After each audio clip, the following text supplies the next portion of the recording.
প্রতি বছরই বাংলা নববর্ষকে কেন্দ্র করে সীমিত পরিমাণে হলেও পশ্চিমবঙ্গে ইলিশ রপ্তানির অনুমতি দেয়া হলেও চলতি বছর এখনও পর্যন্ত কোনো অনুমতি দেয়নি বাংলাদেশ সরকার।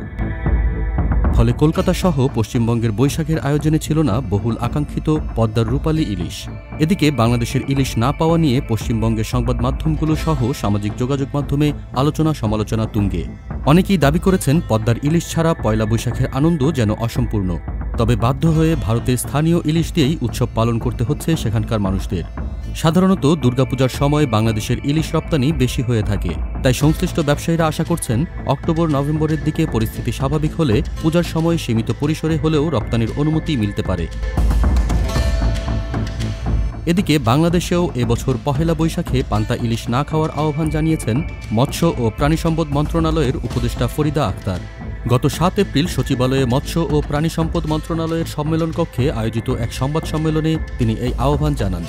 তিনি চৈত্র সংক্রান্তি পালনের সঙ্গে পহেলা বৈশাখে বাতাসা, দই, চিরা, মিষ্টি, ছাতুর শরবত, ভাত, শাক, সবজি ইত্যাদি খাওয়ার আহ্বান জানান।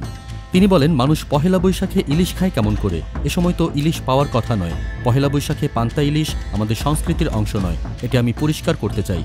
মৎস্য অধিদপ্তরের হিসাব অনুযায়ী দেশে মাছ উৎপাদনে জিডিপিতে ইলিশের অবদান প্রায় 1%। মোট মাছ উৎপাদনের প্রায় 12%ই ইলিশ। গত এক দশকে ইলিশের উৎপাদন বেড়েছে কয়েক গুণ। গত 2017-18 অর্থবছর থেকে প্রতি বছর উৎপাদন হচ্ছে 5 লাখ টনের বেশি, যেখানে 2017-18 অর্থ বছরে ইলিশের উৎপাদন 5,17,000 টন ছিল, সেখানে 2022-23 অর্থ বছরে ইলিশ উৎপাদন গিয়ে দাঁড়ায় 5,71,000 টনে। ডেস্ক রিপোর্ট, কালের কথা।